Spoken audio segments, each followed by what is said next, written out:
चंद्रचूड शिव शंकर पार्वती रमणा निनगे नमो नमो। चंद्रचूड शिव शंकर पार्वती रमणा निनगे नमो नमो।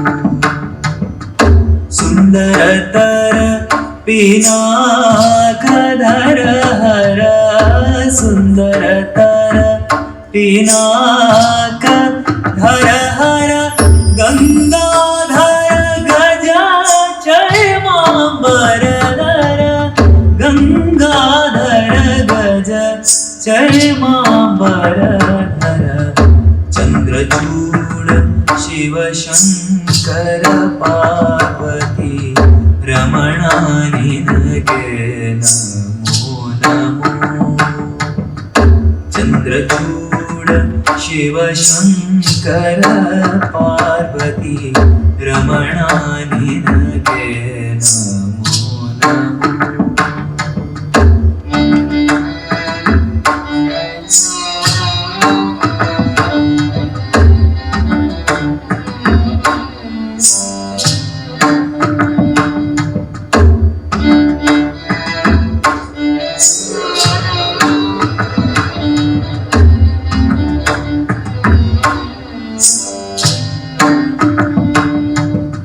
कोरळली भस्म रुद्राक्षव धरिसिद परम वैष्णवनु नीने।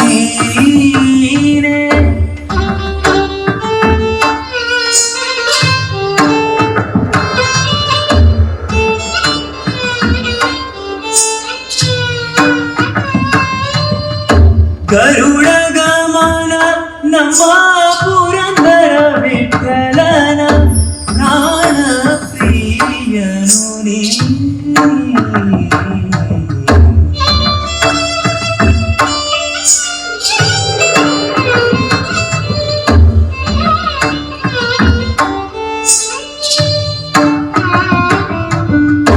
चंद्रचूड शिव शंकर पार्वती रमणा निनगे नमो नमो।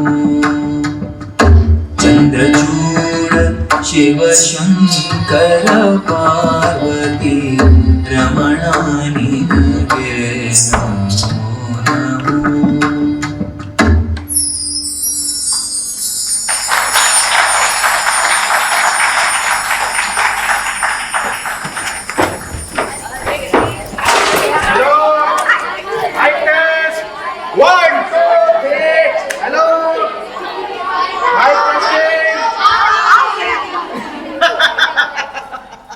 मजाक मजाक में बहुत से लोग आ गए। यहाँ पे उपस्थित सारे सभ्य जनों को मेरा प्यार भरा नमस्कार। आज से नवरात्रि का उत्सव शुरू हो गया है और देवी माँ की मूर्ति भी भीतर पंडाल में विराजमान हो गई है। नवरात्रि के उपलक्ष्य में बहुत से कार्यक्रमों का आयोजन किया गया है। आज रात आप एक नाटक की प्रस्तुति देखेंगे। नाटक की? हाँ, नाटक का विषय बड़ा ही पुरातन है, लेकिन आशय बड़ा ही आधुनिक है। कहानी है एक स्त्री की। और स्त्रियों के मान सम्मान के विषय में हम बड़े ही कटिबद्ध है। इसलिए तो भैया हम देवी माँ के भक्त हैं और हमारा स्वभाव भी बड़ा धार्मिक है। तो जब तक नाटक की सिद्धता हो रही है तब तक पूजा वगैरह करो। ओ सुंदरी आवा हो, ओ नचनी जाओ जाओ पूजा करो। भैया बजाओ।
तू ही मेरी नटी है और मैं तेरा सूत्रधार। सूत्रधार इस महोत्सव का, सूत्रधार इस गांव का, सूत्रधार सारी घटनाओं का, सूत्रधार इस नाटक का और नाटक के बाद होने वाले नाटक का भी। इसीलिए जो मुझे भा जाए वही मेरी नटी। रंग देवता और नाट्य रसिक वर्ग को विनम्र अभिवादन कर जय सोमया कला एवं वाणिज्य महाविद्यालय स्वायत्त सविनय और सहर्ष प्रस्तुत कर रहे हैं 2 अंकीय हिंदी प्रायोगिक रूपक माधवेयम। संस्कृत संगीता पंडित प्रभाकर भातखंडे, हिंदी रंगावृत्ति तथा निर्देशन तक्षशिल खानविलकर, निर्मिति सूत्रधार डॉक्टर किशन पवार प्रस्तुत कर रहे हैं हिंदी रूपक माधवेयम। माधवेयम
आइए, अरे आइए, बैठिए।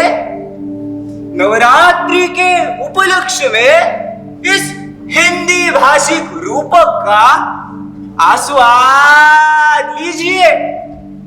सभ्यजन हो, आइए, अरे आइए, बड़े आराम से बैठिए। कथा है एक राजकुमारी की, कथा है एक बेटी की, कथा है एक पत्नी की, कथा है एक मां की, और कथा है एक स्त्री की। और इस कथा में एक है, और ये आवाज कैसी?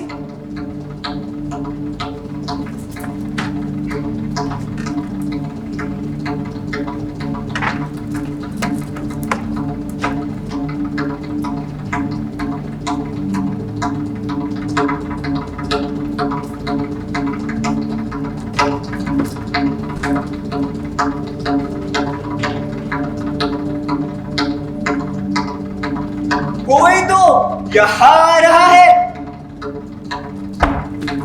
वो महाशय यहाँ आने से पहले मैं अपनी भूमिका में चला जाता हूँ। हाँ,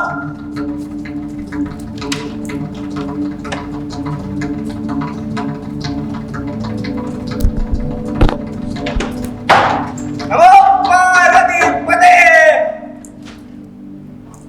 सुमुखं संपुटं चैव तदतं विस्तृतं तथा त्रिमुखं त्रिमुखं चैव चतुष्पञ्चमुखं तथा षण्मुखादोन्मुखं चैव व्यापकाञ्जलिकं तथा शकटं यमपाशं च ग्रन्थितं सन्मुखोन्मुखं प्रलम्बं मुष्टिकं चैव वत्सकूर्मवराहकं सिंहाग्रान्तं महाग्रान्तं मुद्गरं पल्लवं तथा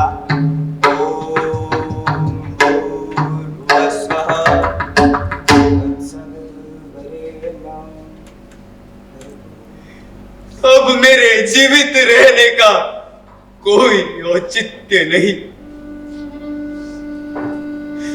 मेरा जीवन निरर्थक है।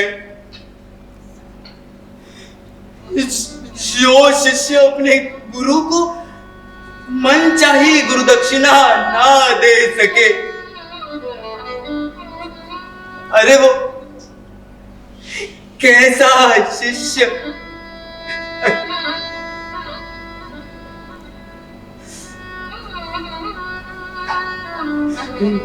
नमामि गंगे। इस अभागी, असमर्थ, कलंकित तथा ऋणी पुत्र को अपने गहराइयों में शरण दे।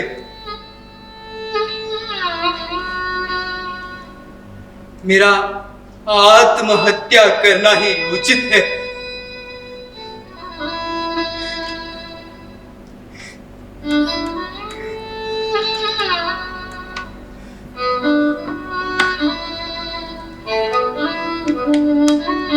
क्या कर रहे हो बंधु? तिष्ठ तिष्ठ। अरे ये क्या अनर्थ कर रहे हो? आत्महत्या। आत्महत्या? क्या हुआ बंधु? दुखी हो? हे विप्रवर, मैं ऋषि विश्वामित्र का शिष्य गालव हूं। अपने गुरु को मन चाही गुरु दक्षिणा देने में मैं असमर्थ हूं। गुरु दक्षिणा देने का मैंने भरसक प्रयास किया, पर विफल रहा। कोई बात नहीं बंधु। अरे गुरु तो दया का सागर होता है। अपने गुरु विश्वामित्र के समीप जाओ और उन्हें अपनी असमर्थता बताओ। तुम्हारे गुरु अवश्य ही तुम्हें इस गुरु दक्षिणा के ऋण से मुक्त करेंगे। मेरे गुरु तो दया का सागर है ही, इसमें कोई शंका नहीं। मैंने ही आग्रह कर उन्हें गुरु दक्षिणा लेने हेतु उद्युक्त किया था। और अब मैं किस मुंह उनके समक्ष जाऊं? नहीं विप्रवर, अब तो मैं पीछे नहीं हट सकता। या तो मैं उन्हें गुरु दक्षिणा दूंगा, नहीं तो वो आत्महत्या कर ये कलंकित जीवन समाप्त कर दूंगा। हे मुनि कुमार, तुम्हारी जो भी कामना है निश्चित ही पूर्ण होगी। वो कैसे? चंद्रवंश के महान राजा महाराज ययाति के पास जाओ। मैंने ऐसा सुना है, महाराज ययाति पिछले कुछ समय से बहुत सारे यज्ञ अनुष्ठान कर रहे हैं और याचकों को ढेर सारा दान भी दे रहे हैं। वो अवश्य ही तुम्हें सहायता करेंगे।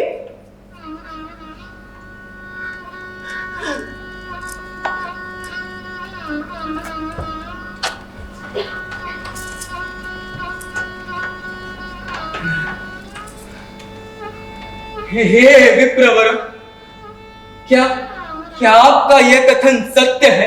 हाँ बंधु। यदि ऐसा रहा तो मैं गुरु दक्षिणा के ऋण से मुक्त हो जाऊंगा। हे विप्रवर, मार्गदर्शन के लिए मैं सदैव आपका ऋणी रहूंगा। अरे नहीं बंधु, उठो उठो, निश्चिंत रहो बंधु, निश्चिंत रहो। और आत्महत्या का यह विचार मन से त्याग दो और प्रस्थान करो।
पुलिया पर?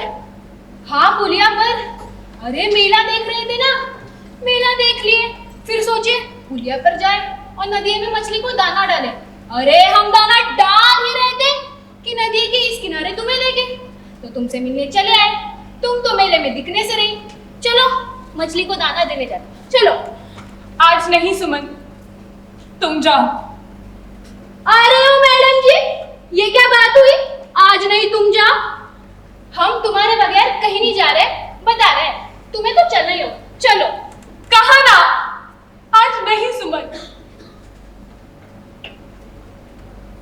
माधवी, क्या हुआ? अरे अब बताओगी भी क्या हुआ? क्या बताऊं सुमन, कुछ ठीक नहीं हो रहा। क्या हुआ बता। आज आज पूजा के समय, जर्जर ध्वज स्थापना के समय जो कुछ हुआ वो तो तुमने देखा ही होगा। पूजा के समय? मैं वहां नहीं थी माधवी, क्या हुआ बता। उस भवानी प्रसाद ने, भवानी प्रसाद? नेताजी? क्या किया उसने? उसने मुझे पीछे से दबोच लिया और कहने लगा, तू मेरी नटी है और मैं तेरा सूत्रधार। सूत्रधार इस महोत्सव का, सूत्रधार इस गांव का, सूत्रधार सारी घटनाओं का, सूत्रधार आज के नाटक का और नाटक के बाद होने वाले नाटक का भी। इसलिए जो मुझे पा जाए वही मेरी नटी है। ओ मोरी मैया, अरे माधवी, तू यहाँ अकेले क्या कर रही है? घर चल, घर। वह दरिंदा राक्षस है। चल घर चल। क्या? इज्जत लुट जाने के बाद मरने का क्या फायदा? इज्जत पर कोई आह जाने से पहले अगर मर जाओ तो बदनामी तो नहीं हो। अरे पगली, ये क्या बोल रही है नाम शनाम? देख मेरी बात मान, तू ऐसा कुछ भी नहीं करेगी। तुझे मेरी कसम। अच्छा ठीक है, तुझे तेरे बापू की कसम। रुक जा पगली, रुक जा। बापू समाज में सर उठाकर जी सके इसलिए तो मरने जा रही थी पगली। ओ मोरी मैया, क्या करूं मैं अब? कैसे समझाऊं तुझे? देख मेरी बात मान। अच्छा मुझे बात बता, क्या तूने ये बात अपने बापू को बताई? नहीं सुमन, बापू पहले से ही परेशानी में गिरे हुए हैं। उन्हें मैं ये बात बताकर और परेशानी में नहीं डालना चाहती। बताना तो पड़ेगा ना माधवी, बाप है तेरा, कुछ ना कुछ हल तो जरूर निकाल लेगा। देख मेरी बात मान। और कुछ हल ना निकल पाया तो जो तेरी मर्जी, मैं ना रोकूंगी। पर अब के लिए मान जा सखी, मान जा।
हे महाराज ययाति,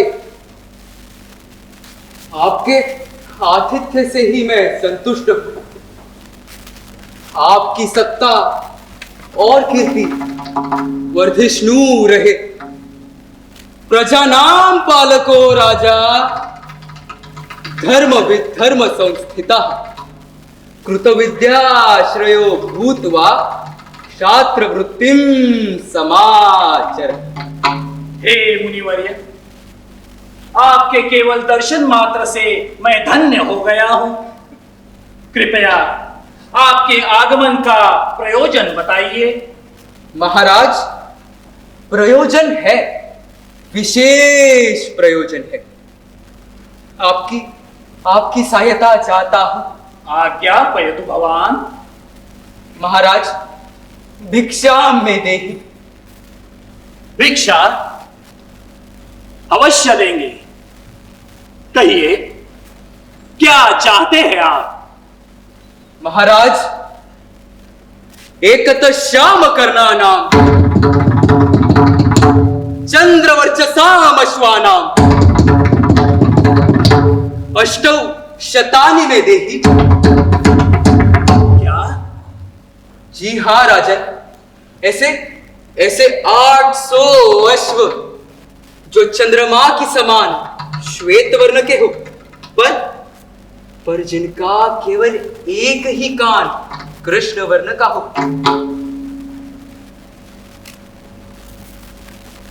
हे मुनिवर्य, मुझे क्षमा करें। मेरे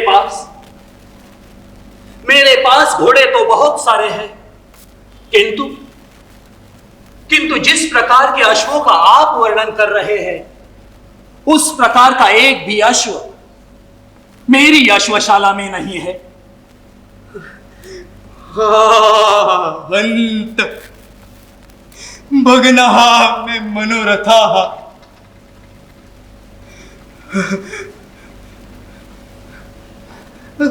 कोई बात नहीं राजन, कोई बात नहीं। आप मुझे पर्याप्त धन दे दे, जिससे कि मैं 800 अश्वमेधीय अश्व खरीद सकूं। जी, धन दे दे। धनम? अहो मंदभाग्यो हम। हे मुनिवर्य, मैंने मेरे जीवन का अधिकतर काल युवावस्था में व्यतीत किया है। इसी कारण जाने अनजाने में मैंने मेरे अपनों पर ही अन्याय किया था। किसी अक्षम्य अपराध के पाप क्षालन हेतु मैंने सहस्त्र यज्ञ किए, अपरिमित दान धर्म भी किया था। हे मुनिवर्य, आप जिस प्रकार के अश्वों की मांग कर रहे हैं, उस प्रकार के चंद्रमा के समान श्वेत वर्ण के, किंतु जिनका केवल एक ही कान कृष्ण वर्ण का हो, ऐसे अश्वमेधी अश्व बहुमूल्य होते हैं। और आप ऐसे 800 अश्व भिक्षा में चाहते हो? जी राजन।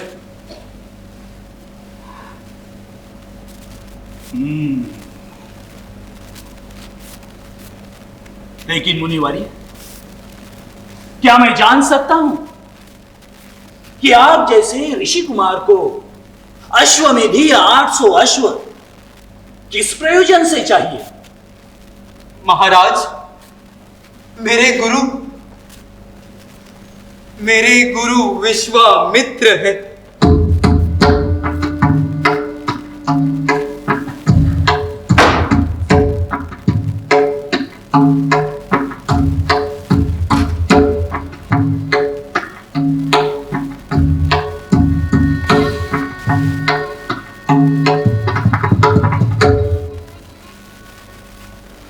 गुरुदेव,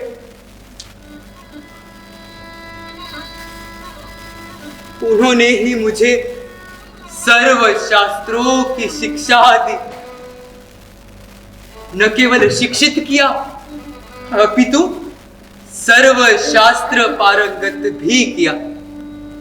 मैंने मेरे गुरु की बहुत वर्षों तक एकाग्र चित्त से सेवा की। मेरी सेवा और मेरा समर्पण भाव देखकर ऋषि विश्वामित्र मुझसे बहुत संतुष्ट थे। यथाकाल मेरी शिक्षा पूर्ण हो गई और मैं गुरुदक्षिणा देने हेतु गुरु विश्वामित्र के समीप गया। तब उन्होंने गुरुदक्षिणा लेने से मना किया और कहा, तव सेवया एव सन्तुष्टोऽहम् न च दक्षिणां कामपि वाञ्छामि गच्छ।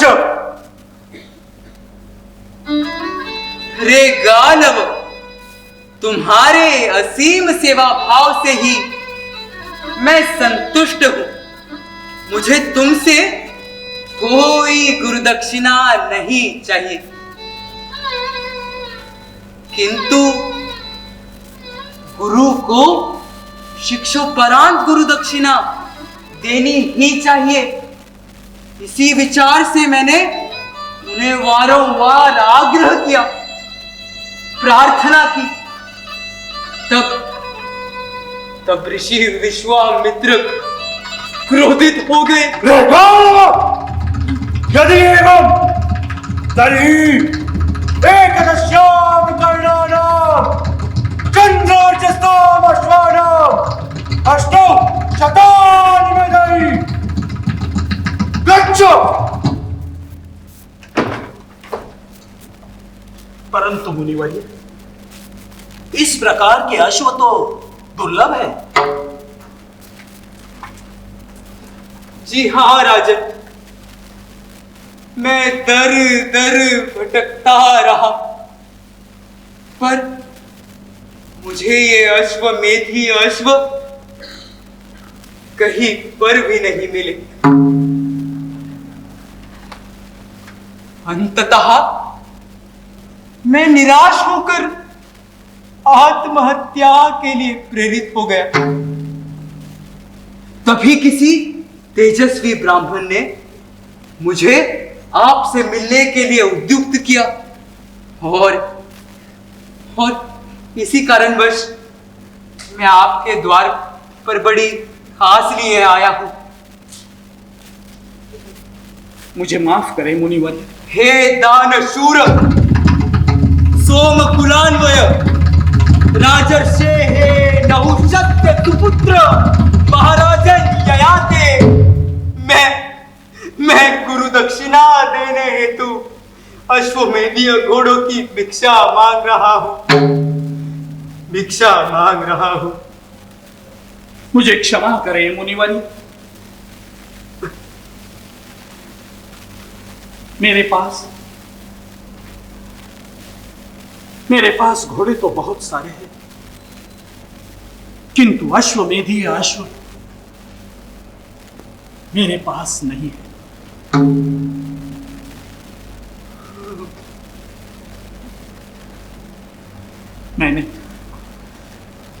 मैंने मेरे जीवन का अधिकतर काल युवा अवस्था में व्यतीत किया।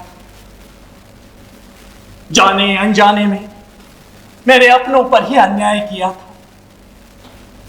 इसी अक्षम्य अपराध के पाप क्षालन हेतु मैंने सहस्त्र यज्ञ किए, अपरिमित दान धर्म भी किया था। हे मुनिवर्य, आप जिस प्रकार के अश्वों की मांग कर रहे हैं, उस प्रकार के अश्व बहुमूल्य होते हैं। अतः मुझे यह कहने में अत्यंत खेद हो रहा है कि अश्वमेधी 800 अश्व आप खरीद सके, इतना पर्याप्त धन मेरे पास नहीं है। मैं विनम्रतापूर्वक आपसे क्षमा याचना करता हूं ब्रह्म कुमार। नहीं महाराज, ये आप क्या कर रहे हो? आपकी इस विपन्न अवस्था से मैं अनभिज्ञ था। बिना सोचे समझे मूर्खाचरण तो मैंने किया है, जो आपके द्वार चला आया। क्षमा प्रार्थी आपको नहीं, मुझे होना चाहिए। मेरे सन्मुख अब कोई विकल्प शेष नहीं बचा है। मेरा आत्महत्या करना ही उचित था। गुरु दक्षिणा ना दे पाने से मेरा मन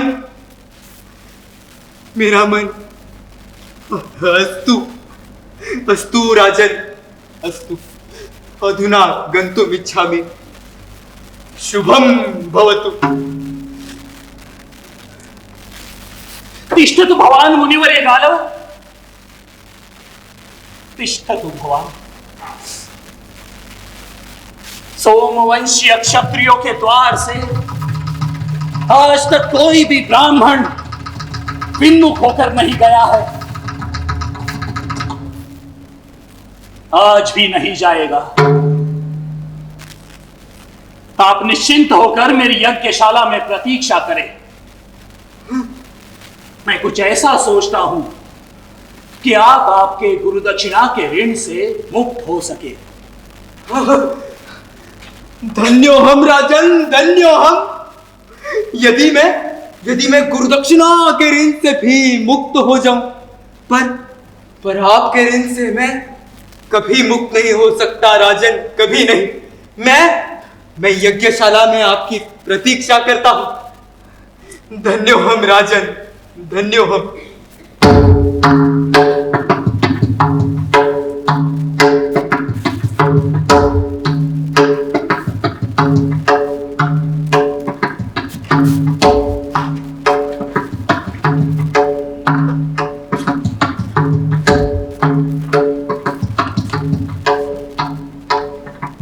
गौकोत्र भो,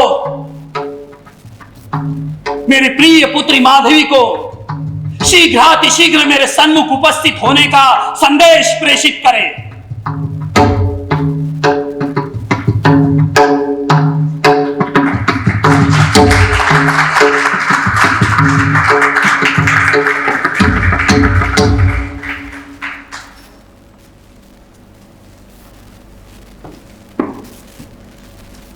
राम राम चंद्र किशोर। अरे नेताजी, आइए आइए। मालिक, आज इस तरफ कैसे? मेरे झोपड़ी के भाग मानो खुल गए मालिक। सच कहा तुमने चंद्र किशोर, तुम्हारे झोपड़ी के तो मानो भाग ही खुल गए। इसलिए तो तुम्हारी बड़ी जोरों से याद आई और हम तुमसे मिलने दौड़े दौड़े चले आए। क्या हुआ मालिक? बेटा शहर में नौकरी कर रहा है। वाह, वो ब्याज का पैसे भेज देगा। शाबाश। वो भेज रहा है ना, कोनो दिक्कत तो नहीं? अरे कोनो दिक्कत नहीं चंद्र किशोर। ब्याज का पैसा बराबर खाते में जमा हो रहा है। और चिंता तो अब तुम भी ना करो, हम तो तुम्हारे सारे दुख दर्द परेशानी हरने तो यहाँ आए हैं। ये क्या कह रहे हो मालिक? आपके होते हुए काय का दुख दर्द परेशानी, सब कुशल मंगल है। बस आपका आशीर्वाद बना रहे इस गरीब पर। तो बस इतना समझ लो कि यही आशीर्वाद देने हम इस झोपड़े में साक्षात प्रकट हो गए हैं। मैं कुछ समझा नहीं मालिक। अरे सब कुछ समझाते हैं, सब कुछ समझाते हैं। चरणदास, ओ चरणदास, बैठो। ठीक, शांति से बैठो। अरे बैठो। ठीक अंकल, ठीक। बैठो। शांति से। चरणदास, डरना नहीं, टेंशन नहीं लेना। चरणदास, कहां गया बे? आया मालिक।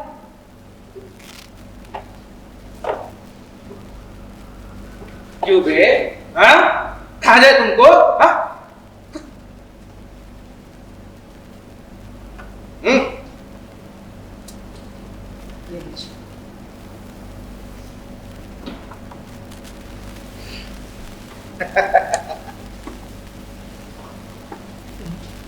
ये क्या है मालिक?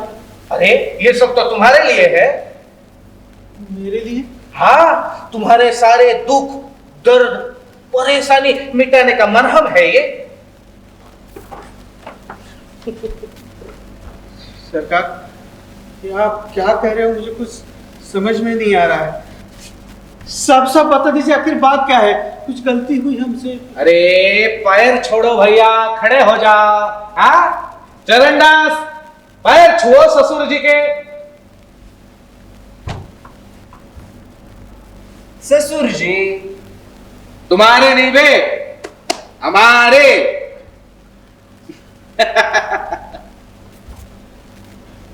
क्या कह रहे हो सरकार? यही कि हम तुम्हें हमारा ससुर चुन चुके हैं। You are selected. सरकार, हम गरीब लोग हैं, आपसे बराबरी का सोच भी नहीं सकते। ये आप क्या कह रहे हो, मुझे कुछ समझ में नहीं आ रहा है। इसमें समझना क्या है चंद्र किशोर? हम जो समझा रहे हैं, जितना समझा रहे हैं उतना ही समझो तो फायदे में रहोगे। हाँ? सरकार, बेटी अभी पढ़ रही है। हाँ, सब बस। अभी अभी उसके 17 पूरे हुए। अरे 17 पूरे मतलब 18 शुरू हो गए हैं ना जी। तो बिटिया जवान हो गई है ना? जी सरकार। अब तो फिर दिक्कत क्या है? हाँ, बोलो चरणदास, दिक्कत क्या है? दोनों दिक्कत नहीं मालिक। सब बात। सरकार, बेटा आधी पढ़ाई छोड़कर शहर काम करने पैसा जुटाने गया है। कैसे वैसे करके आपको ब्याज का पैसा दे रहे हैं। खेती तो पहले से ही आपके पास गिरी पड़ी है। सरकार, बिटिया भी पढ़ना चाहती है। ऐसे में उसका ब्याह रचना ठीक नहीं लगता मालिक। और तो और दहेज और शादी ब्याह का खर्चा उठाने की मेरी औकात भी नहीं है। इसलिए सरकार, मेरी आपसे विनती है कि आप ये विचार छोड़ दीजिए सरकार। छोड़ दे? हाँ। छोड़ दे। देख भाई चंद्र किशोर, एक बार जो हम पकड़ लेते हैं ना तो छोड़ते नहीं। हाँ, समझे? हाँ। Good point. शादी ब्याह का टेंशन तुम ना लो, दहेज का भी रहने दो। उल्टा हम ही कुछ तुम्हें देने आए हैं।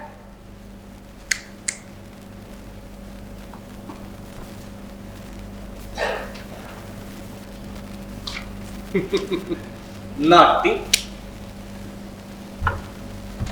तुम्हारे जमीन के कागज जो हमारे पास गिरवी पड़ी है, ये मैं तुम्हें दे देता। बस इसके बदले तेरी छोरी दे दे लाला, तेरी छोरी दे दे।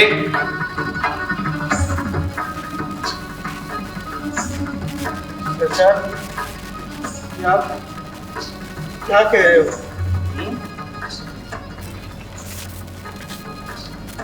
क्या आप सच में मेरी बेटी से शादी करना चाहते हो? शादी? हाँ? हाँ हाँ हाँ, शादी करेंगे। हाँ हाँ, सुनो चरणदास, हम इनकी सुपुत्री के साथ शादी करेंगे। सुनो चंद्र किशोर, हम भवानी प्रसाद तुम्हारी सुपुत्री के साथ शादी करेंगे। सरकार, हाँ, आपने तो मेरी सारी चिंता ही खत्म कर दी। बताओ। मैं ये खुशखबरी माधु को सुना देता हूँ। हाँ, सुनाओ सुनाओ। बेटी को भी यहाँ बुला लेता हूँ। बुलाओ। सारी तैयारी जो करनी होगी करो करो। सरकार, आपके साथ मेरी माधवी राज करेगी। शिव पार्वती की जोड़ी है, शिव पार्वती की। हाँ सरकार, बताइए शादी का शुभ मुहूर्त कब निकालना है? हाँ, जल्दी। हाँ, जल्दी से निकलवा लो। हाँ, बता देना। हाँ?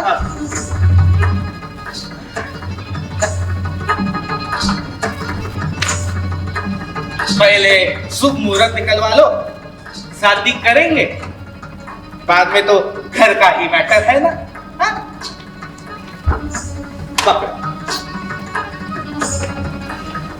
लो, तब तक मिठाई खाओ।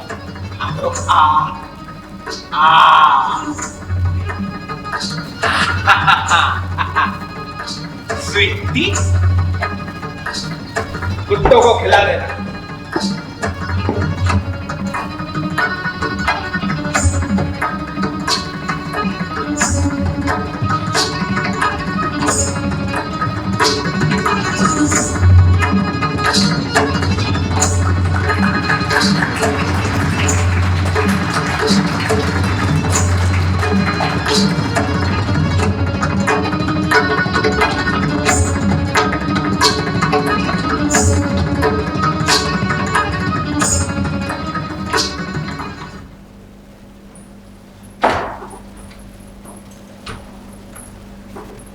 प्रणाम पिताश्री। आपका संदेश प्राप्त होते ही शीघ्र मैं आपसे मिलने आ गई।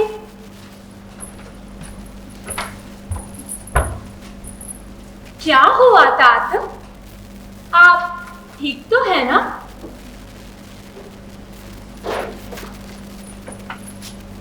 आप कुछ परेशान से लग रहे हो। पुत्री माधवी, मैं एक विचित्र धर्म संकट में फंस गया हूं, जिसमें मुझे तुम्हारी सहायता की नितांत आवश्यकता है। इस धर्म संकट से मुझे सिर्फ तुम ही बचा सकती हो। धर्म संकट? कैसा धर्म संकट? मैं आपकी किस प्रकार सहायता कर सकती हूँ? कृपया बताने का कष्ट करे तात।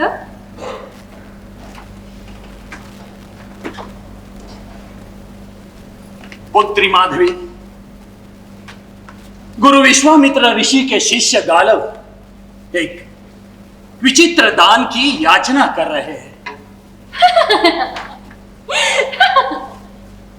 दान ही तो मांग रहे हैं ना, इसमें कौन सी बड़ी बात है? पुत्री, मुनि गालव जो दान मांग रहे हैं वो मैं नहीं दे सकता। क्या?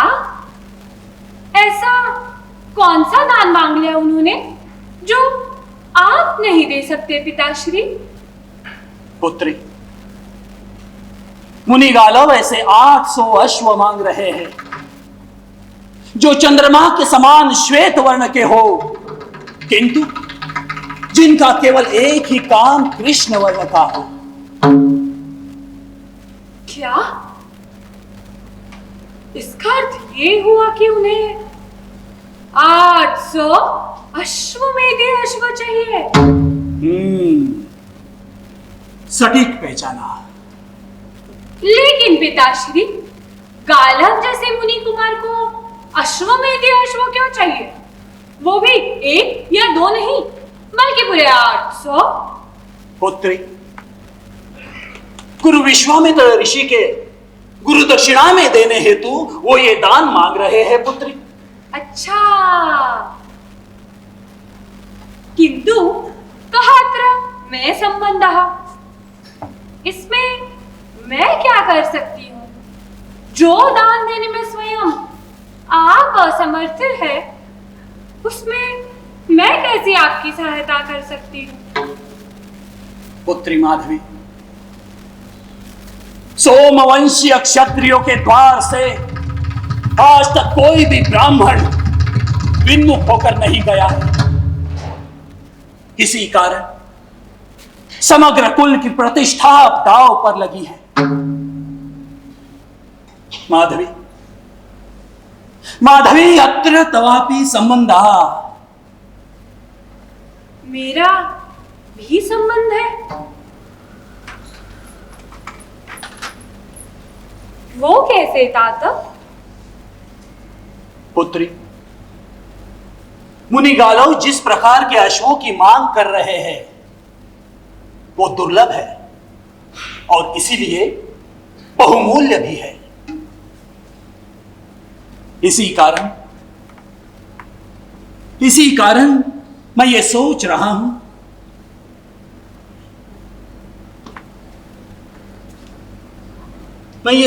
रहा हूं कि क्या सोच रहे हो पिताश्री? पुत्री, मैं ये सोच रहा हूं कि मैं तुम्हें मुनि गालव को दान स्वरूप दे दूं। क्या? पिताश्री, ये आप क्या कर रहे हो? देखो माधवी, अब तुम विवाह योग्य हो गई हो। बड़े बड़े राजा, महाराजा, देव, दानव तुमसे विवाह की कामना करते हैं। सभी तुम्हारे यौवन की अपेक्षा करते हैं। इसी कारण मैं तुम्हें मुनि गालव को देना चाहता हूं। पिताश्री, ये आप क्या कह रहे हो? न मया अवगतं किमपि। मैं विवाह योग्य हूँ। तो क्या आप मेरा विवाह कराना चाहते हो? माधवी, मैं यदि राजा, महाराजा, देव, दानव मुझसे विवाह करना चाहते हैं, तो आप मुझे मुनि गालव को क्यों देना चाहते हो? क्या मुनि गालव से मेरा विवाह कराना चाहते हो? माधवी, मैं लेकिन पिताश्री, इससे क्या होगा? आप अश्वमेध अश्व की बात कर रहे थे ना, अचानक से मेरे विवाह की बात बीच में कैसे आ गई? पिताश्री, मैं मुझे समझ नहीं पा रही। माधवी शांत हो जाओ, माधवी शांत हो जाओ, शांत हो जाओ और मेरी बात ध्यान से सुनो। मैं तुम्हें मुनि गालव को दान स्वरूप देना चाहता हूं, उससे विवाह कराना नहीं चाहता।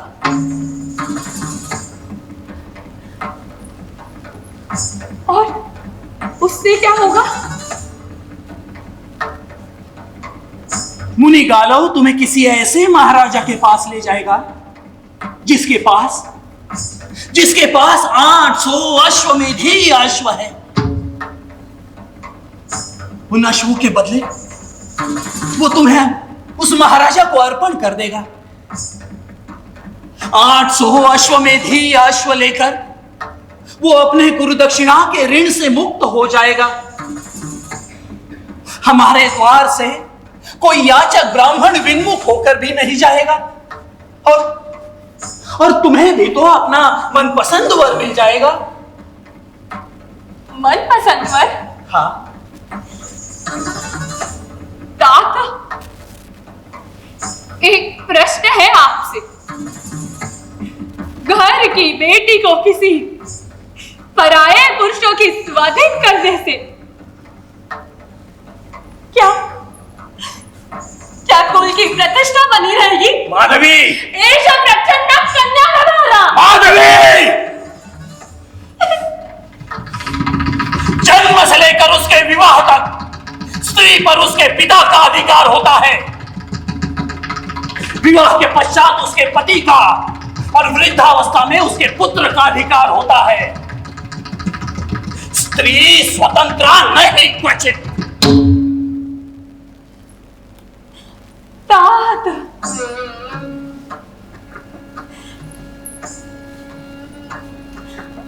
स्त्री स्वतंत्र नहीं क्वचित?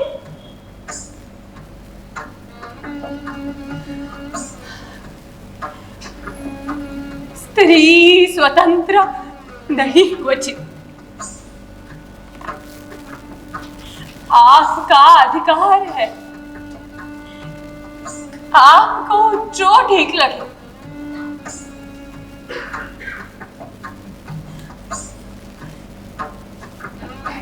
भवतः आज्ञा शिरसा वन्द्या,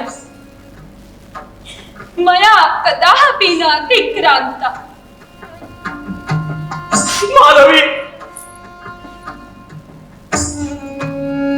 माधवी, मैं तुम्हारा पिता हूं और सोम वंश का राजा भी हूं। हमारे कुल की प्रतिष्ठा अब दांव पर है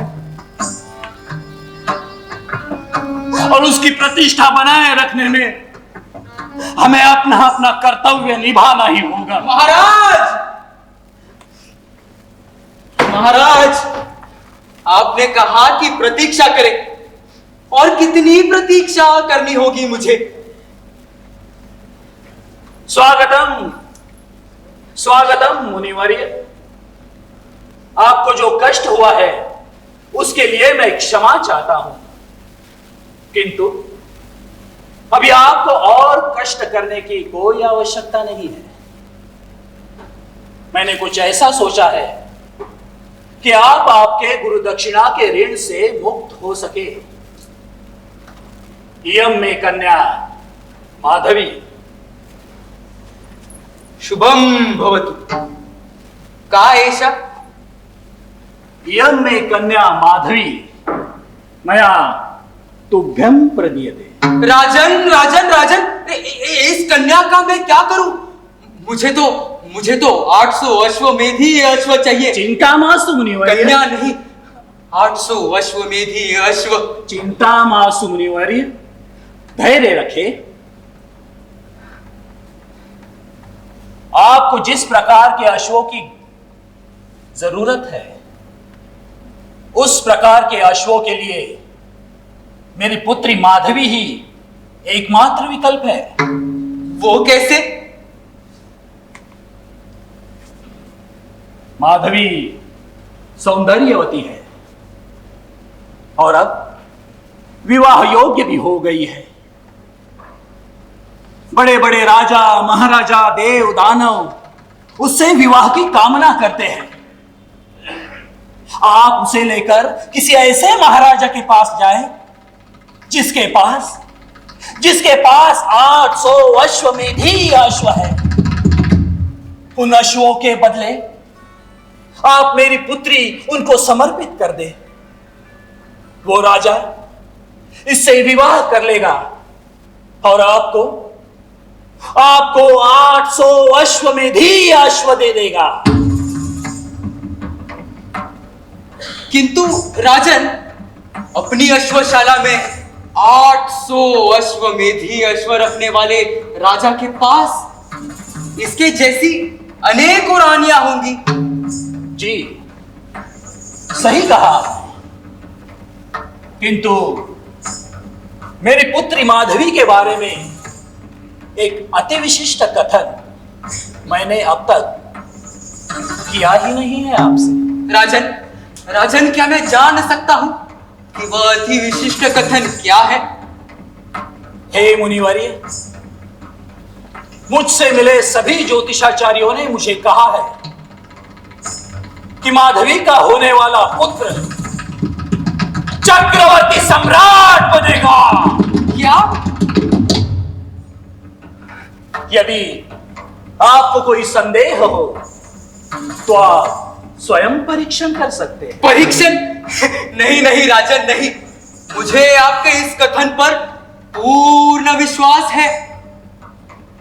मैं इस कन्या का दान स्वरूप स्वीकार करता हूं। माधवी, एही माधवी, एही।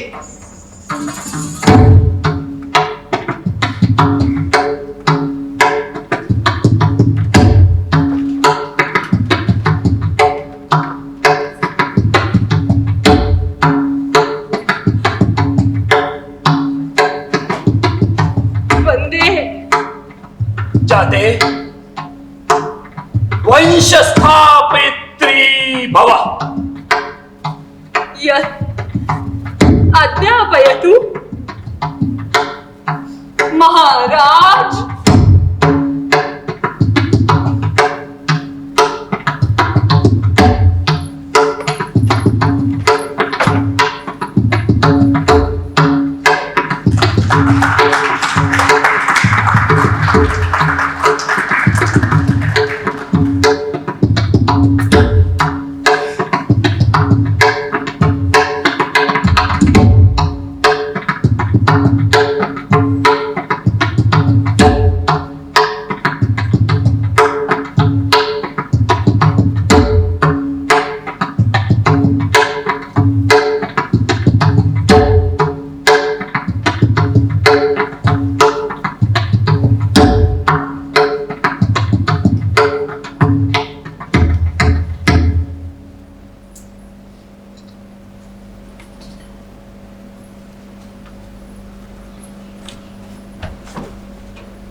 बापू,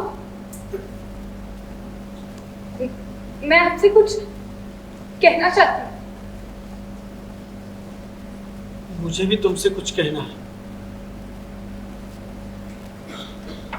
कैसे कहूँ, कुछ समझ में नहीं आ रहा।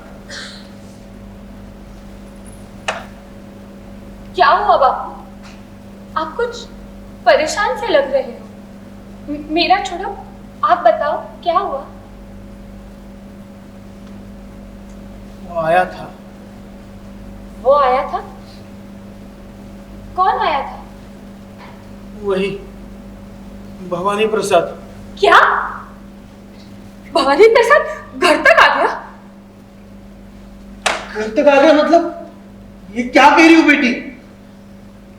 कुछ नहीं बापू, आप कहिए, क्या कह रहा था वो? क्या ही बताए बेटी, बड़े धर्म संकट में फंस गए हम। धर्म संकट? कैसा धर्म संकट? मैं कुछ समझी नहीं। बेटी, ऐसा धर्म संकट जिससे तुम ही बचा सकती हो। मैं ही बचा सकती हूँ? वो कैसे बापू? बेटी, भवानी प्रसाद कुछ ऐसी मांग कर रहा है जिसे मैं कैसे पूरा करूं, मुझे कुछ समझ में नहीं आ रहा। क्या? भवानी प्रसाद हमसे क्या मांग रहा है? और बापू, ऐसी कौन सी मांग है जो आप नहीं पूरी कर सकते, तो वो भला मैं कैसे कर सकती हूँ? बेटी, ये अपने खानदान की इज्जत तुम्हारे यहाँ तो है। खानदान की इज्जत? बापू, क्या हुआ? मैं कुछ समझ नहीं पाई, खुलकर बताओ। बेटी, मेरी बात आप ध्यान से सुनो। भवानी प्रसाद हमारी पुश्तैनी गिरवी पड़ी जमीन लौटाने आया था। ये तो अच्छी बात है ना बापू, इसमें धर्म संकट वाली कैसी बात है? धर्म संकट यह है कि वो जमीन के बदले तुम्हारा हाथ मांग रहा था। क्या? भवानी प्रसाद मुझसे शादी करना चाहता है? हाँ बेटी, तुमसे शादी करना चाहता है वो। और बापू, आप क्या चाहते हो? मेरे सामने और कोई रास्ता नहीं है माधवी। वो भवानी प्रसाद है ना, वो खतरनाक आदमी है। वो हमें चैन से जीने भी नहीं देगा और मरने भी। हमारी भलाई इसमें है कि उसकी बात चुपचाप मान ले। बापू, तो क्या मैं ये समझ लूं कि एक जमीन के बदले मुझे बेचा जा रहा है? ये क्या कह रही हो माधवी? अरे भाई चंद्र किशोर, हाँ, भाभी जी को नेताजी बुला रहे हैं। क्यों? और बताने का भाभी जी को शादी करनी है। अब उस शादी के लिए खरीदारी करनी होगी, शादी का जोड़ा लेना होगा, गहने लेने होंगे। वो हमका क्या पता। भाभी जी बाहर गाड़ी खड़ी है, आप तैयार होकर आराम से आइए। पर वो राह देख रहे हैं, उतना समझो। आते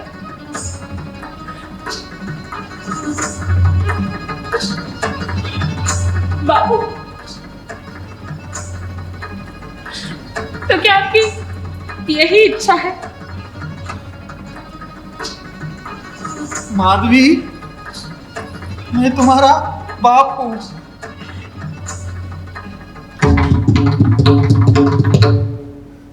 और सोमवंश का राजा भी हूं। अपने खानदान की इज्जत दांव पे है। इसकी प्रतिष्ठा बनाए रखने में हमें अपना अपना कर्तव्य निभाना ही होगा।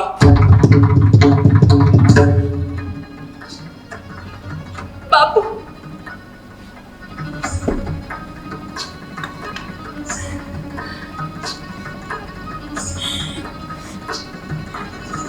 वंदे।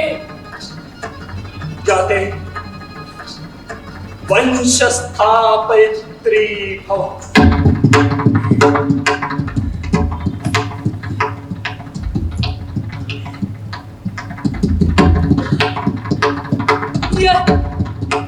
अध्यापयतु महाराज।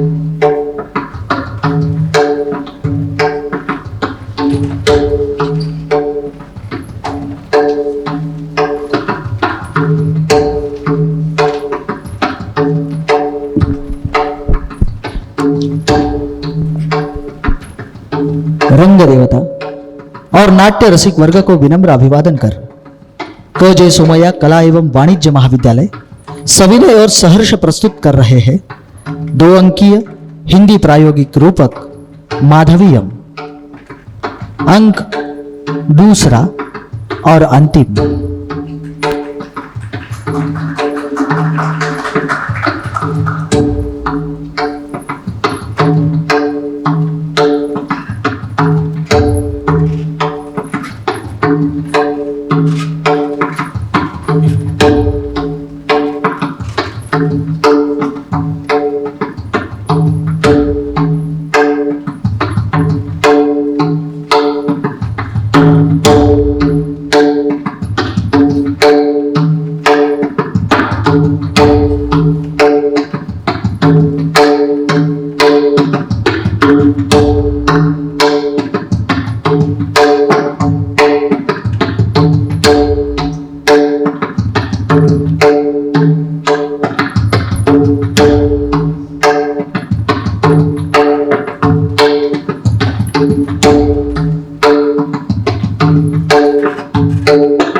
मुनिवर्य,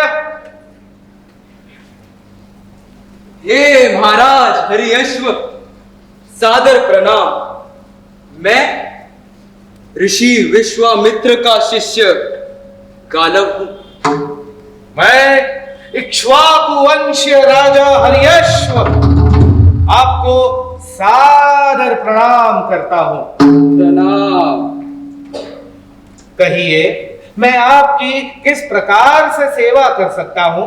महाराज, एषा कमनीया युवती माधवी मया तुभ्यं प्रदीयते।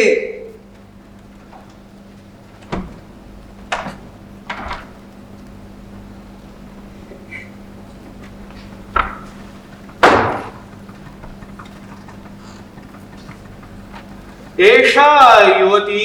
जी महाराज, जी महाराज ययाति की यह सुकन्या है। विद्वान ज्योतिषाचार्यों के मतानुसार माधवी का पुत्र चक्रवर्ती सम्राट होगा। ऐसी ऐसी सभी सुलक्षणों से युक्त सौंदर्यवती माधवी मैं आपको सौंपने आया हूं। धन्यो हम मुनिवर्य, धन्यो हम। मैं आपके इस उपहार को स्वीकार करता हूं। नहीं महाराज, मैं इस कन्या को उपहार स्वरूप नहीं देना चाहता। इसके बदले आपको मुझे कुछ देना होगा। हाँ,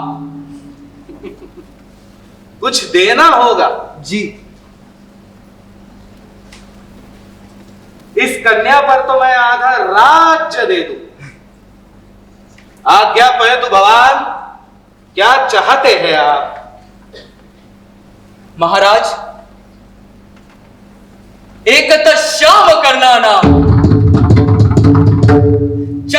वचसाम अश्वानाम अष्टौ शतानि में देहि। क्या? जी हाँ राजन, ऐसे 800 अश्व जो चंद्रमा की समान श्वेत वर्ण के हो, पर जिनका केवल एक ही कान कृष्ण वर्ण का हो।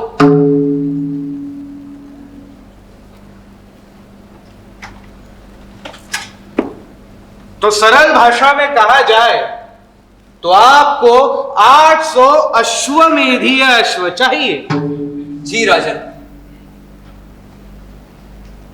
मुनिवर्य, क्या मैं ये जान सकता हूं कि आप जैसे ऋषि कुमार को भला 800 अश्वमेधीय अश्व किस प्रयोजन से चाहिए?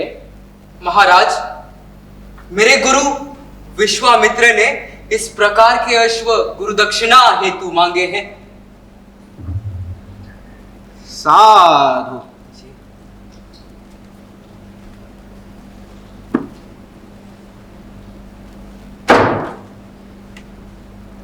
किंतु मुनिवर्य, मेरे पास इस प्रकार के केवल 200 अश्व है।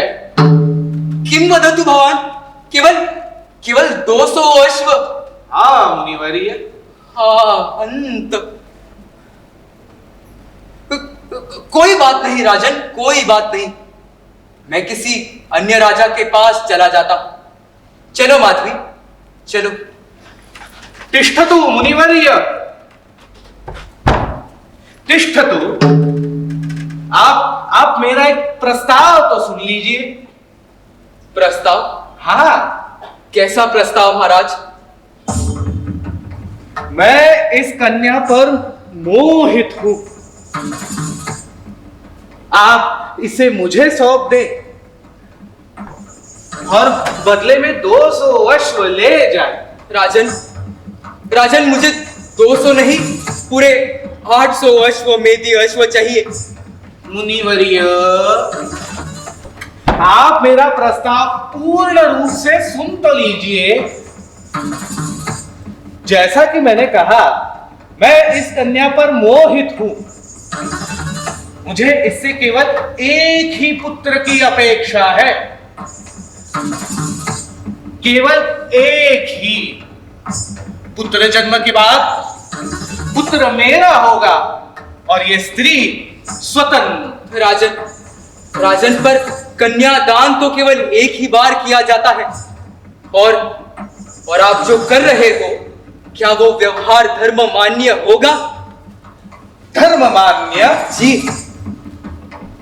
मुनिवर्य, क्या आप जो कर रहे हो वो धर्म मान्य है? देखिए, इस व्यवहार में धर्म तो मृत्युशैया पर है। क्या आप नहीं जानते? नहीं राजन, फिर भी मैं महाराज जयाति को क्या उत्तर दूंगा? मैं ये नहीं कर सकता राजन। मुनिवर्य, नहीं राजन।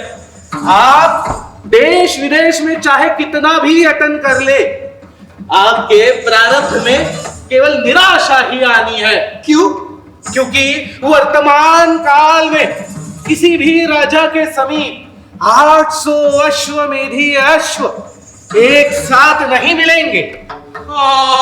अंत। मेरा आत्महत्या करना ही उचित था। मुनिवर्य, आत्महत्या करने की कोई आवश्यकता नहीं। आपकी समस्या का समाधान है मेरे पास। कैसे? जैसा कि मैंने कहा, मुझे इस कन्या से केवल एक ही पुत्र चाहिए। नहीं राजन, नहीं। तत्पश्चात आप इसे ले जा सकते हैं। नहीं राजन। मुझे ज्ञात है कि काशी नरेश के पास भी 200 अश्वमेधी अश्व है। आप इस कन्या को उन्हें प्रदान कर वो 200 भी प्राप्त कर सकते हैं। इसी प्रकार और 2 अन्य राजाओं के पास जाकर आप पूरे 800 अश्व प्राप्त कर सकते हैं पूरे 800 अश्व। और गुरु दक्षिणा के ऋण से भी मुक्त हो सकते हैं। पर राजन, ये उचित नहीं है, मैं ये नहीं कर सकता। देखिए 200 अश्व जो मैंने आपको दिए हैं, हाँ, देखिए कैसे चल रहे हैं, उनके टापे सुनिए। अरे अरे और 200 अश्व और 200 काशी नरेश ने दिए होंगे। हो सकता है। अरे और 200 अश्व किसी अन्य राजा ने दिए क्या? 600 अश्व 600 हो गए। शेष बचे 200 अश्व राजन। वो देखिए मुनिवर्य, बचे 200 अश्व। 800 अश्व पूरे हो गए महाराज, पूरे हो गए। राजन, ये गुरुजी के आश्रम तो जा रहे हैं ना? हाँ हाँ गुरु मुनिवर्य, दक्षिणा देनी है राजन। हाँ हाँ मुनिवर्य, आप दक्षिणा के ऋण से मुक्त है। दक्षिणा के ऋण से मुक्त। उपलब्धम इदं द्वारम अश्वानाम। राजन, मुनिवर्य, ये सब हो सकता है अगर आप मेरा प्रस्ताव मान ले तो।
महाराज, महाराज, मेरे अश्व अश्व दत्ता।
हे महाराज काशी नरेश, ये कन्या मैं आपको सौंपने आया हूं। इसके बदले मुझे केवल 200 अश्वमेधी अश्व चाहिए, केवल 200। स्वीकृतम।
कन्या, हाँ ये कन्या मैं आपको सौंपने आया हूं।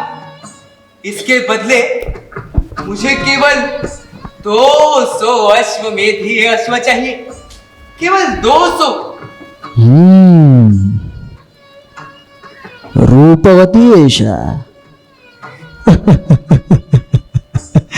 स्वीकृतं मुनिवर्य, स्वीकृतं।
ये कन्या ये कन्या मैं आपको सौंपने आया हूं। इसके बदले मुझे केवल 200 अश्वमेधी अश्व चाहिए, केवल 200। मुनिवर्य गालो, अति सुंदर है ये कन्या। मैं इसका स्वीकार करता हूं और आपको 200 अश्वमेधी अश्व भी देता हूं। स्वीकृतम।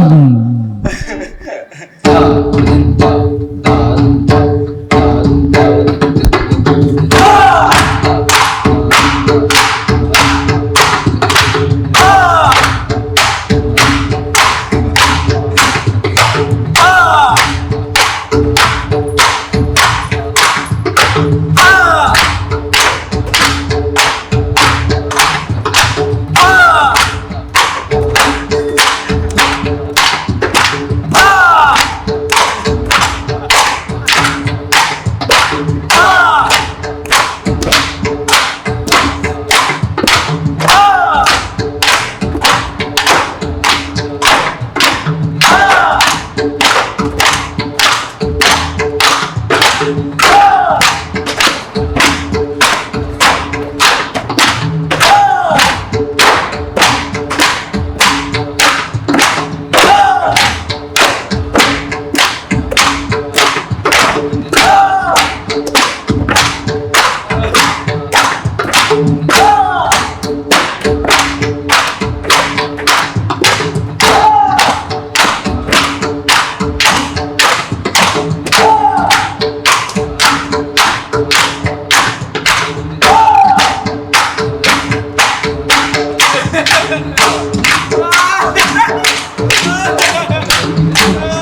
महाराज,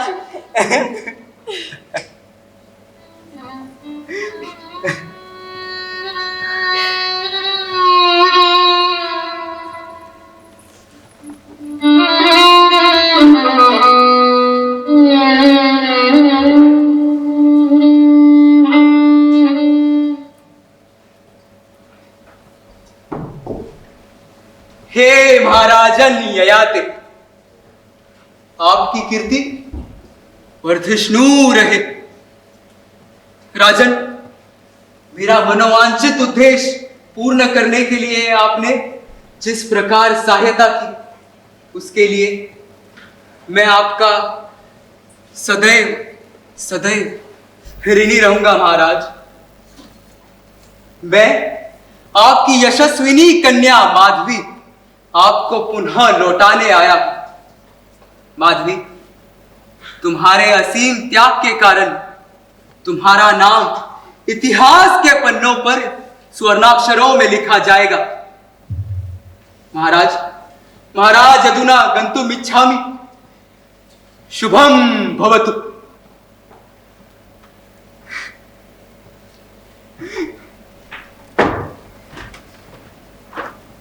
माधवी, मेरी पुत्री, स्वागत है तुम्हारा भी इस राजप्रासाद में। ये क्या पुत्री, तुम्हारे आंखों में अश्रु?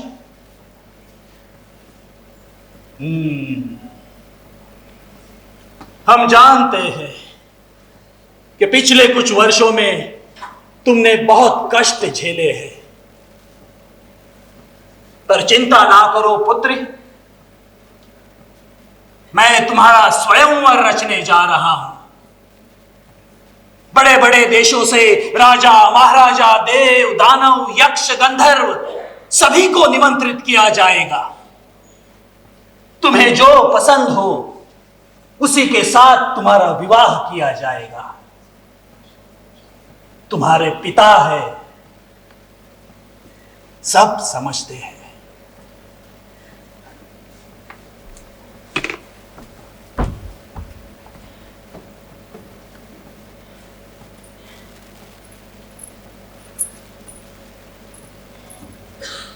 सब समझते हो, और आज आप मेरे पिता बन गए। जब यहां से भेजा था तो महाराज ने भेजा था। हमें लगा था स्वागत करने भी स्वयं महाराज आएंगे,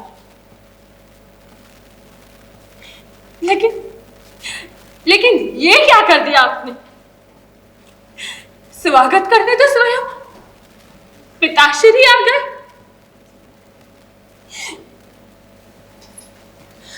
तो सुनिए पूज्य पिताश्री,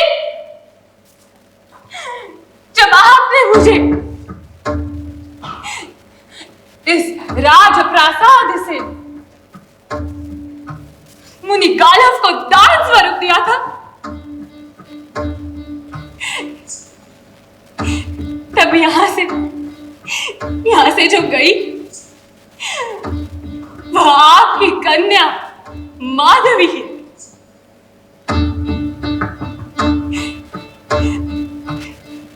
अपने पिता की आज्ञा को प्रमाण मानकर अपना सर्वस्व त्याग करने चली थी। वह एक आज्ञाधारी कन्या थी,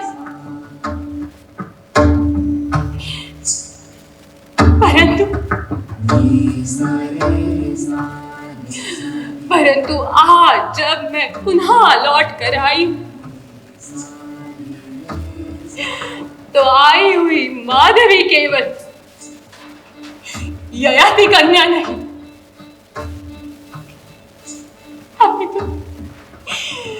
अभी तो 4 पुत्रों की माता भी है।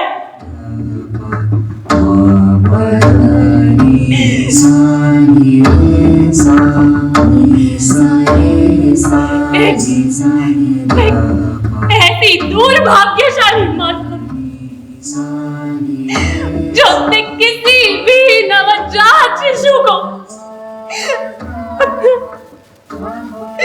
अपना दूध तक ना पिलाता है।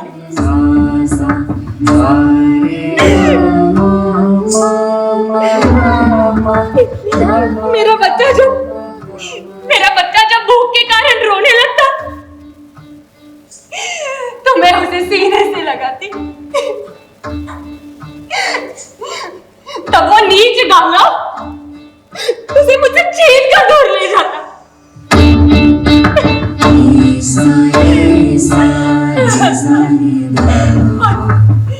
और 800 घोड़े प्राप्त करने के लिए मुझे बस यहाँ से वहां, वहां से यहाँ बस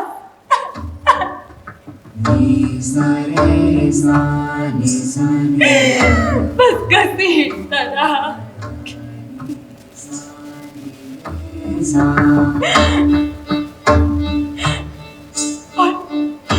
और आज जब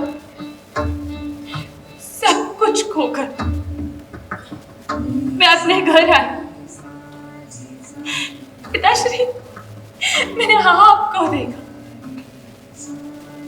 तो मन हुआ कि आपकी गोद में सर रख रो लूं।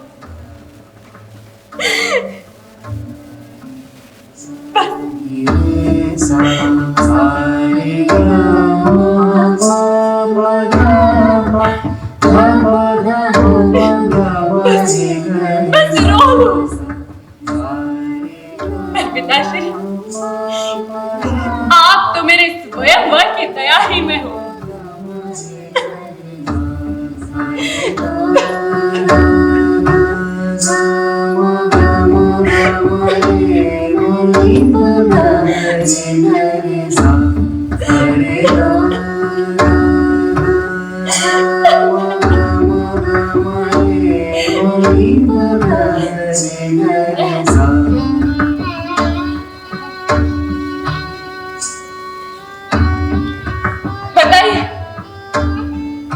बताइए, 4 पुरुषों की महत्वाकांक्षा की शिकार हुई इस माधवी में क्या आप भी नववधू जैसे विवाह सुलभ भावनाएं शेष होंगी?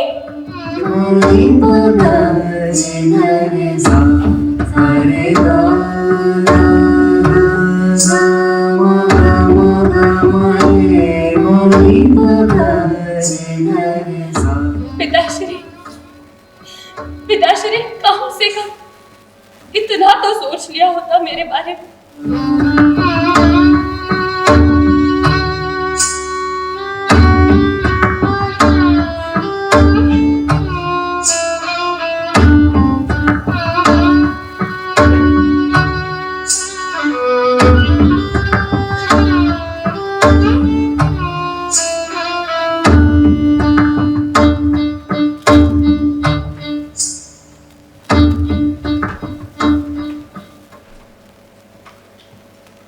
इसमें मेरा क्या दोष है माधवी?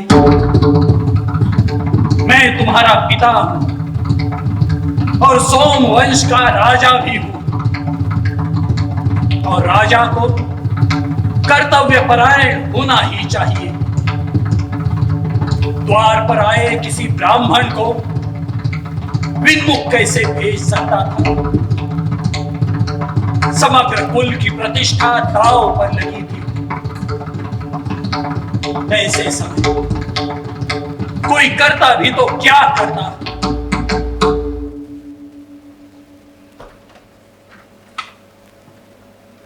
इसमें मेरा भी क्या दोष है माधवी? मेरे गुरु ने इस प्रकार की गुरुदक्षिणा की मांग की, इसमें मेरा क्या दोष? मैं तो अपने गुरु को बस गुरुदक्षिणा देना चाहता था। इस पूरे यात्रा के दौरान क्या इस गालव ने कभी तुम्हें अनुचित नजर से देखा, अनुचित व्यवहार किया या अनुचित स्पर्श किया? माधवी, मेरी तो प्रामाणिक इच्छा थी कि मैं अपने गुरु को गुरुदक्षिणा दे दूं।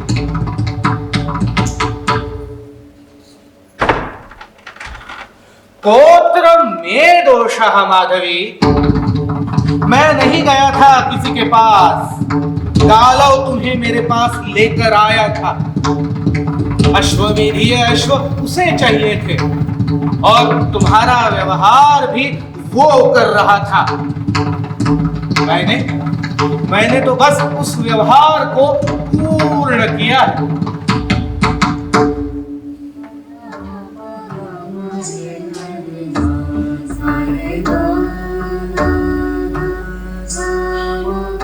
किसी का कोई दोष नहीं, दोष केवल माधवी का था, माधवी का है और कल भी माधवी का ही होगा।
इदं माधवीयं नाम रूपकं सुष्ठु समाप्तम। ये पुरातन रूपक तो समाप्त हो गया, किंतु नाटक के पश्चात होने वाला नाटक,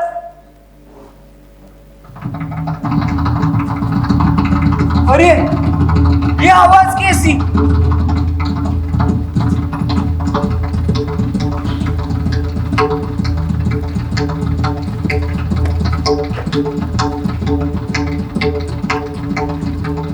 अरे बाप रे, गांव के नेताजी भवानी प्रसाद यहीं पर आ रहे हैं। वो यहाँ आए उससे पहले मैं अपनी भूमिका छोड़कर भाग रहा हूँ। हाँ, अरे भाई भागो भागो।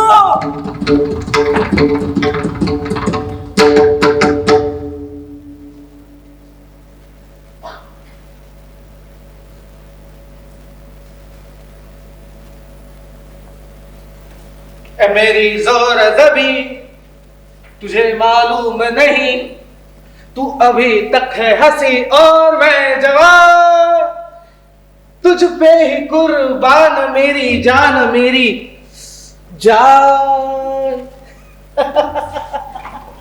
हटिए, हटिए नेताजी, ये आप क्या कर रहे हो? अरे तुझे मालूम नहीं का मेरी बिल्लो रानी दुल्हन हो हमारी। दुल्हन? देखिए,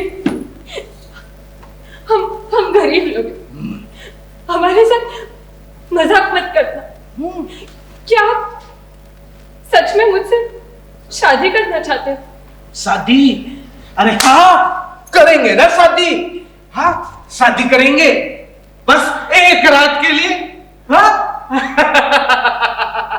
एक रात की दुल्हन और तेरा बाप एक रात का ससुर। एक रात का, एक रात का, एक रात का। चलो अब आजा। देखो, मैं आपके पैर पड़ती हूँ। खानदानी है। मेरे साथ अन्याय मत करो। हम गरीब हैं, हमारे पास इज्जत के अलावा और कुछ नहीं होता। मत छीनो, मत अरे बस गिर जाएंगे हम। उठ जाओ, उठ जाओ, उठ जाओ। हाँ हाँ, स्त्रियों की जगह पैरों में नहीं, दिल में होती है, दिल में। और देखो, इस रात के बदले तुम्हारी पुश्तैनी जमीन तुम्हारी हो जाएगी। तुम्हारा भाई जो भी कमाएगा सीधा तेरे बाप के खाते में जाएगा। हाँ, ना कोई ब्याज, ना कोई असल। फिर जो दिल में हो उससे करा लेना शादी। क्या हुआ? हाँ, क्या दिक्कत है? इस कान की खबर उस कान को नहीं, मेरी भी चुप और शर्मीली है। चलो अब आजा। नहीं, मैं जोर से चिल्लाऊंगी। अरे अरे अरे, चिल्लाना नहीं, चिल्लाना नहीं, आजू बाजू के लोग आ जाएंगे ना। हाँ, हाँ, चिल्लाना नहीं, सब शांति से हो जाएगा। हाँ, नहीं, मैं चिल्लाऊंगी। कोई है? चिल्लाओ। कोई है?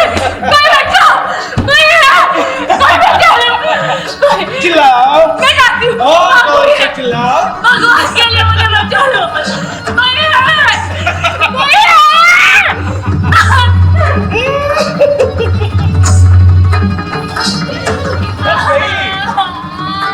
अरे टेंशन ना लो, हम चिल्लाते हैं। हाँ? अरे बचाओ भैया, बचाओ! माधवी को हम जबरदस्ती उठा कर लाए, बचाओ!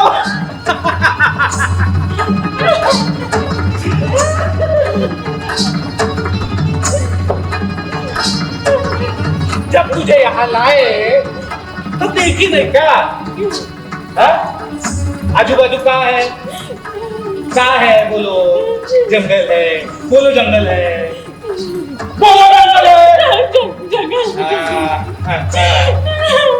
यहाँ पे कोई आने वाला नहीं, कोई सुनने वाला नहीं, कोई बचाने वाला नहीं।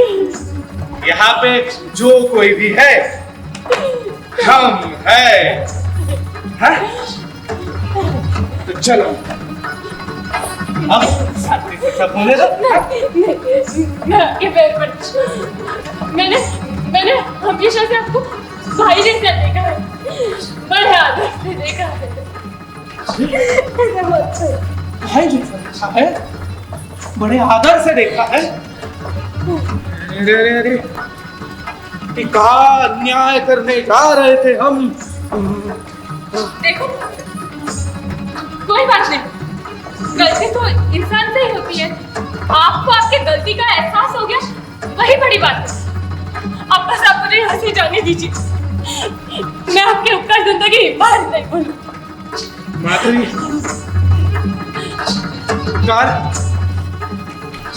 अरे अब हम करेंगे तुझ पर, बताए कैसे प्यार करते हैं।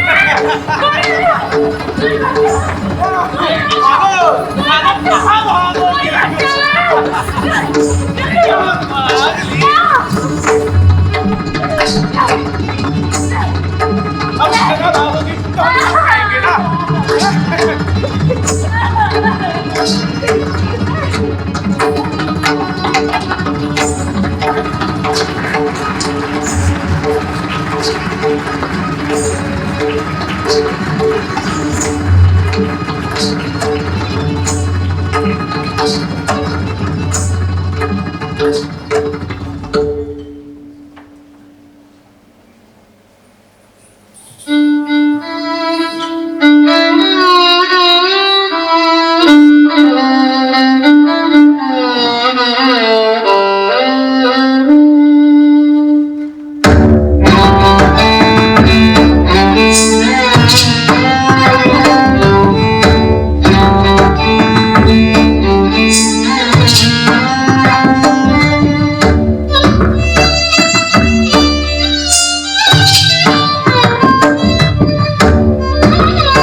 वही मजाक मजाक में बहुत लोग आ गए। यहाँ पे उपस्थित सारे सभ्यजनों को मेरा प्यार भरा नमस्कार। आज से नवरात्रि का उत्सव शुरू हो गया है और पिछले साल की तरह इस साल भी नवरात्रि के उत्सव में बहुत से उत्सवों का कार्यक्रमों का आयोजन किया गया है। आज रात भी आप एक नाटक की प्रस्तुति देखेंगे। कहानी है एक स्त्री की। हाँ, और कथा का विषय बड़ा ही पुरातन है, लेकिन आशय बड़ा ही आधुनिक है। हम स्त्रियों के मान सम्मान के विषय में बड़े ही कटिबद्ध है। इसलिए तो भैया हम देवी माँ के भक्त हैं और हमारा स्वभाव भी बड़ा धार्मिक है।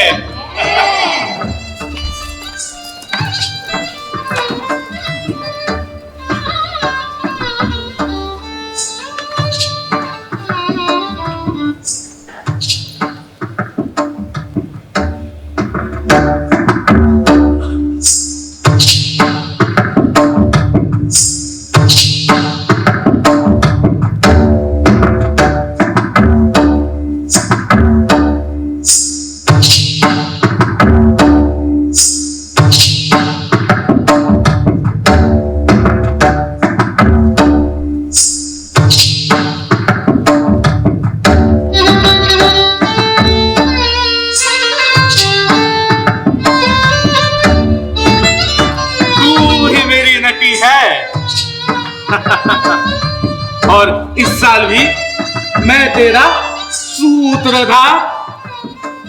सूत्रधार इस महोत्सव का, सूत्रधार इस गांव का, सूत्रधार सारी घटनाओं का, सूत्रधार इस नाटक का और नाटक के बाद होने वाले नाटक का भी। इसलिए जो मुझे भा जाए वही मेरी नटी है।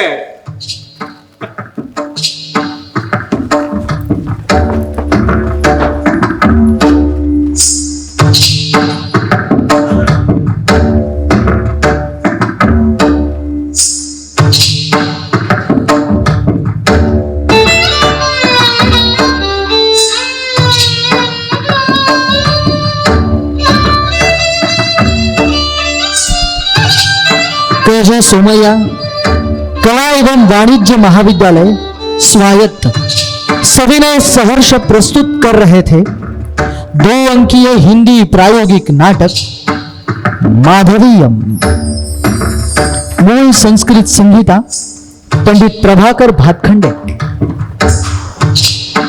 हिंदी रंगावृत्ति लेखन एवं निर्देशन तक्षिल खानविलकर। नृत्य निर्देशन केतकी कडुस्कर।